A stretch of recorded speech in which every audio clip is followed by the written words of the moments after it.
Suatu hari, aku sedang bersepeda untuk ke kelas dan gak terlalu memperhatikan karena hampir terlambat. Kuraih ranselku hendak mengirim pesan ke temanku, memberitahunya untuk menjawab kalau profesor tanya aku di mana. Tiba-tiba, HP-ku lepas dari genggaman dan selanjutnya hanya ada kegelapan di sekelilingku. Mereka bilang suatu keajaiban aku bisa selamat. Ada truk mengebut di sekitar tikungan dan menabrak sepedaku, membuatku melayang jatuh ke trotoar. Kalau saja kepalaku pecah, aku pasti mati. Tapi aku juga gak seberuntung itu. Tulang belakangku terluka parah, aku gak akan pernah bisa jalan lagi.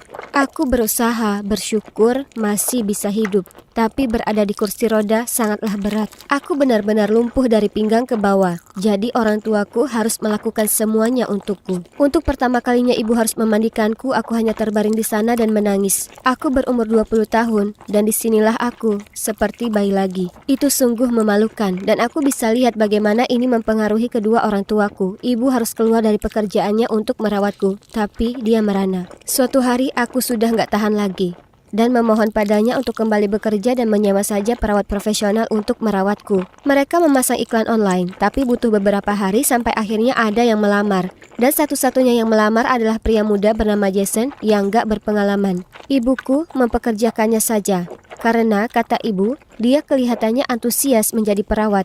Aku sangat marah. Aku gak mau ada pria asing membantuku memakai baju dan membantuku ke toilet.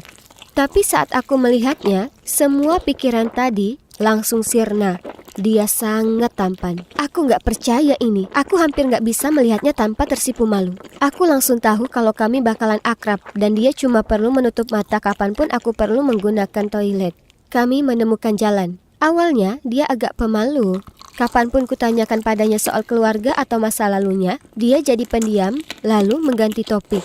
Seolah dia takut membuka diri padaku. Tapi semakin lama dia merawatku, kami jadi semakin dekat. Lalu suatu hari kami sedang keluar di taman dan sesuatu terjadi. Dia mengemas bekal piknik untuk kami. Dan sebelum kami berhenti untuk makan, dia menunduk dan mencium keningku. Aku merasa dunia seolah berhenti. Aku ingin selamanya berada dalam momen itu. Setelah itu jadi jelas kalau kami ini sangat suka satu sama lain. Aku gak bisa beritahu ibu karena tahu ia akan marah padaku karena jatuh cinta dengan perawatku. Tapi ini bukan salahku. Aku gak ingin ibu memecatnya. Jadi kami rahasiakan ini. Ini begitu sempurna. Setiap hari ibu dan ayahku berangkat kerja dan aku bisa menghabiskan hariku dengan pacarku. Kami ke taman tiap hari dan ke bioskop seminggu sekali. Dan kami bahkan mulai belajar bahasa Spanyol sama-sama. Tapi kemudian suatu hari dia izin sakit. Ini benar-benar mendadak dan bukan waktu yang tepat.